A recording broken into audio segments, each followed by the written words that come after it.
میرے پیاروں، میرے دوستوں، حضور جناب نبی کریم صلی اللہ علیہ وسلم نے ارشاد فرمایا، الوحدۃ خیر من جلیس السوء، کہ تنہا بیٹھنا بہتر ہے برے ہم نشینوں کے ساتھ بیٹھنے سے۔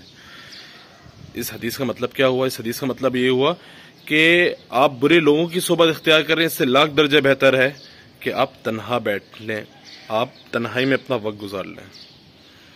کیا فرما رہے ہیں آپ صلی اللہ علیہ وسلم؟ الوحدۃ خیر من جلیس السوء، کہ تنہا بیٹھنا بہتر ہے برے ہم نشینوں کے ساتھ بیٹھنے سے، کیونکہ بندہ جس کے ساتھ بیٹھے گا اس کے عادات اپنائے گا۔